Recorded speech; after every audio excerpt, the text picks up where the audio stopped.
5 وقت ایسے ہیں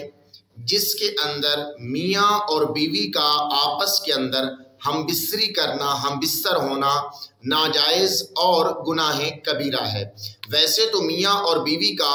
آپس کے اندر ہم بستر ہونا جائز ہے، اس میں کوئی حرج والی بات نہیں ہے، بلکہ صدقہ ہے، ثواب کا کام ہے۔ پہلا وقت ہے، اللہ رب العزت نے ارشاد فرمایا اُحِلَّ لَكُمْ لَيْلَةَ الصِّيَامِ الرَّفَثُ إِلَىٰ نِسَائِكُمْ هُنَّ لِبَاسٌ لَكُمْ وَأَنْتُمْ لِبَاسٌ لَهُنَّ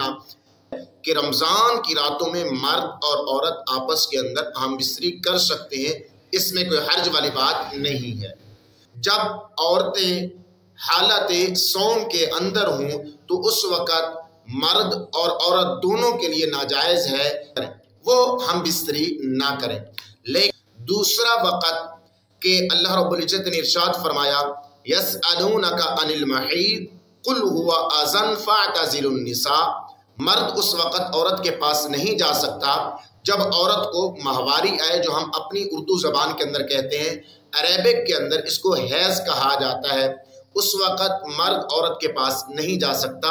اسی طریقے سے حالت نفاس کے اندر بھی مرد اپنی بیوی کے پاس نہیں جا سکتا، اگر گیا تو وہ گناہ کبیرہ کا مرتکب ہوگا۔ اسی طرح چوتھا اور پانچواں مقام کہ حالت احرام کے اندر جب وہ شخص حج یا عمرے کا یا عورت حالت احرام کے اندر ہو تو مرد کے لیے اور عورت کے لیے جائز نہیں ہے کہ وہ آپس کے اندر ہم بستری کریں، ہم بستر ہوں، چاہے وہ حج کا احرام ہے، چاہے وہ عمرہ شریف کا احرام ہے۔ جب عمرہ کر لیں، حج کر لیں، اس کے بعد مرد اور بیوی کا ہم بستر ہونا جائز ہے، کوئی حرج والی بات نہیں ہے، یہ صدقہ ہے۔ پانچواں وقت جب مرد حالت اعتکاف میں ہو، اللہ رب العزت نے ارشاد فرمایا وَلَا تُبَاشِرُوهُنَّ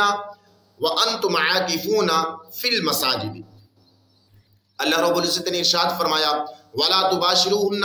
وَأَنْتُمْ عَاكِفُونَ فِي الْمَسَاجِدِ کہ تم اپنی عورتوں کے ساتھ حالت اعتکاف میں مساجد کے اندر مباشرت نہ کرو۔ حالت اعتکاف میں مرد ہے تو عورت اور مرد آپس کے اندر ہم بستری نہیں کر سکتے۔ یہ 5 مقامات ہیں، اس کے علاوہ جون سبھی وقت ہو تو اس کے لیے جائز ہے، کوئی حرج والی بات نہیں ہے، چاہے وہ محرم الحرام ہو، ربیع الاول ہو، رمضان المبارک ہو، ان 5 اوقات کے علاوہ اس کے لیے اپنی بیوی کے پاس جانا جائز ہے اور بیوی کا مرد کے پاس آنا جائز ہے۔